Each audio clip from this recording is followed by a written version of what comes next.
Hey crafty people, it's Tasha, welcome back to my channel. Today I'm sharing a video that I originally shared over on the Wow embossing page, and I hope that you enjoy it. Today I'm sharing some foiling basics with our brand new Fab Foil colours. So, our Fab Foil is toner activated, so it's not going to work with a hot foil stamping setup like the Glimmer. But toner isn't the only way to use these gorgeous high quality foils. They'll essentially work with anything sticky. Today's tutorial is all about using Fab Foil with our range of Fab Foilers. These are toner printed, so with a little heat you'll get some gorgeously foiled backgrounds and sentiments. I've got my laminator heating up on my desk here, and I like to prep my foiling whilst it gets to temperature. You could use a laminator or something like a mink machine. First things first, our foil comes wrapped around a card shim, and that means it has got folds in it. But this is not going to affect your foiling at all. The laminator works like an iron, so it flattens the foil as it's rolling through. First up, I'm using Deepest Darkest Crimson, which is one of our brand new foils, and I'm going to use this Distressed Stripes background from our Love and Hugs foiler set. The foilers are wider than our foil. That is so they can easily work for sizings that suit both UK and US markets. You could add two pieces and run them through together if you want to foil the entire panel, but I know that I like to cut my panels down, so this is going to be plenty big enough for what I need.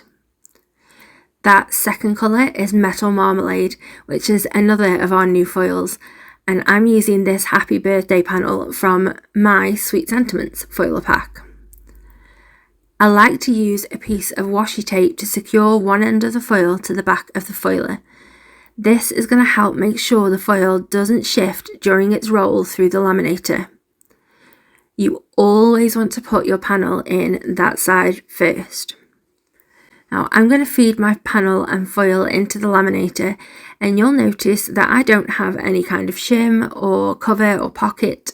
You really don't need it, as long as you have the end of the foil that gets fed into the machine secured.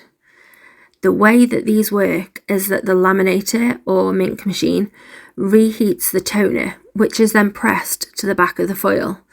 This combination of heat and pressure bonds the foil permanently to the toner. Then let it cool, and then you can peel away the plastic liner to fully reveal that gorgeous foil. This whole process rests on how well and evenly your panel is heated and pressed. Any kind of paper shim or plastic style pocket, for example, just adds additional distance between your panel and the heat source, and it really is not necessary. Now, you need to be sure that your machine is really hot, or the toner is not going to heat up enough to bond to the foil properly. That's what happened with my first panel. You could see lines of toner still visible, and you could even see foil still on that release sheet. I didn't peel it all the way, and then I let the machine heat up a little bit more. Then I'm just going to run them back through. Sending them back in won't affect the foiling that did bond, and it'll help the toner grab onto what's left. Now, you can run foiled sections through several times without it affecting the shine, but at a certain point some of that shine will dull to a more kind of matte finish. How many times it takes really depends on your machine, but personally I've gone up to 7 times before I noticed a minimal effect starting to appear. When I'm foiling, I like to do a batch of pieces in one go because I don't have this machine out all the time, so I'm making good use of it by prepping a bunch of panels in one go. Peeling back that Deepest Darkest Crimson, and you can see why this beauty is my absolute favourite right now. Oh, this one is so far up my street. That metallic orange looks so blooming good too. These are both new foils, and I'll be using the other newbie a little later in the video too, so stay tuned for that.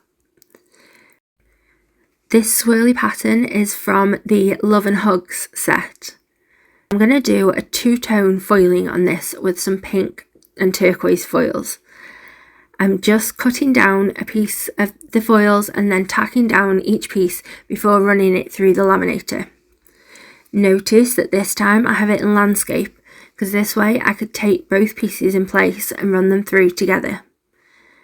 I do like to send my panels through twice to make sure they're really evenly done, and then peeling back that release to reveal the gorgeous foiling never gets old. I absolutely love how this one came out with the two colours, it's awesome. Now here is our Peruvian gold foil, which is a gorgeous matte finish and something that I think we've been missing for sure. It's really a different finish and colour than the other golds that we already had, so that's bright gold and glitter gold. So the latter is a textured effect, which is different than anything else that we have. But to show the difference between Peruvian and standard gold, I'm going to foil this panel of pre-printed sentiments, which again come from my Sweet Sentiments foiler pack. So I'll do Peruvian gold on the top and regular gold on the bottom. You can already see before foiling that these are two totally different tones. And then once you peel away the release sheet, you'll see that Peruvian gold has a matte finish, whereas standard gold is very shiny. I love them both, and I think that both deserve a place in your crafty stash. I know they're going to have one in mine. Now, I have all of these sentiments foiled, and I want to quickly show you how I prep these and store them to use on future projects. So I trim them out with my mini trimmer. I love this one for these kind of teensy and fiddly jobs. I like to line up the sentiment on the clear guard, and that way I know that they're all trimmed evenly and straight. I store them in these little pots, which slot onto my pegboard, and then I always have them nearby. I actually keep some unfoiled too. So now let's make a card with one of the foiled backgrounds we just made. I'm cutting this striped one with an A2 layering die, using the second biggest one, and that's going to give me a really nice border when I add this to an A2 card base. I've got a smaller piece of cardstock here, and I'm going to heat emboss it in one of our new powders, Pastiche. So I'm adding our ultra slow drying embossing ink directly to the panel by squishing, twisting and swiping the ink pad. Then I'm pouring Pastiche all over it before heating from below so as not to blow any of the chunkier bits away before it melts. With these types of powders, you need to make sure you've mixed it well before pouring because they are going to settle.